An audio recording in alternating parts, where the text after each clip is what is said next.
Ay, hindi ako naririnig. Nakalatasakot sila sa'yo. Hindi kayo talaga, Che. Ayun. Hi!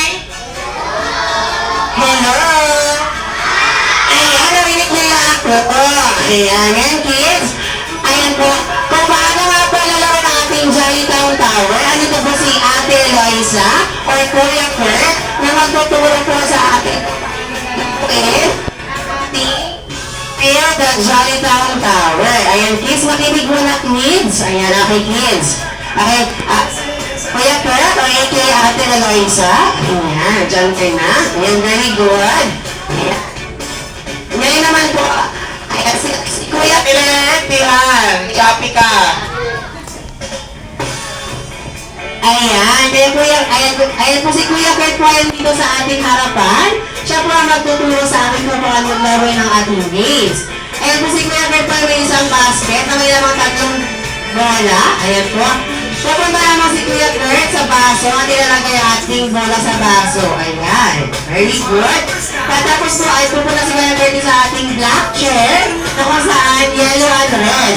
Magpipid lamang po si Kuya Kurt ng ating tower. Okay. From 5 to 1. 5, 4, 3, 2, and 1. Pagkatapos siya mag-build, ay sasayaw lamang siya kung mag-signal sa kanyang body like our Jolly, best friend, Jolly, Diego.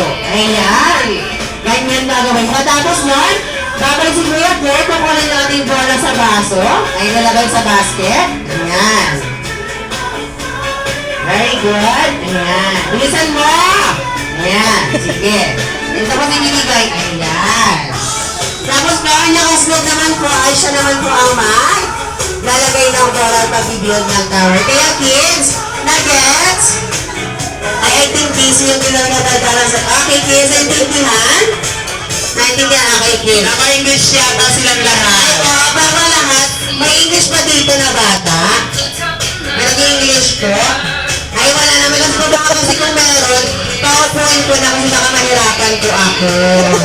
Ayan po. Ayan. Okay, kids. Handa na? Kids, yung take mo yung Luigi, ha? Kids. Hi! Hello!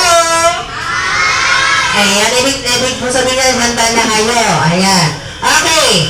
Tapos sinabi kong, build a Jolly Town Tower. Lahat kayo ay tatakbo na at maglalagay tagtasada tayo ng play. Okay, 1, 2, 3, go! Jolly! Build a Town Tower! Go!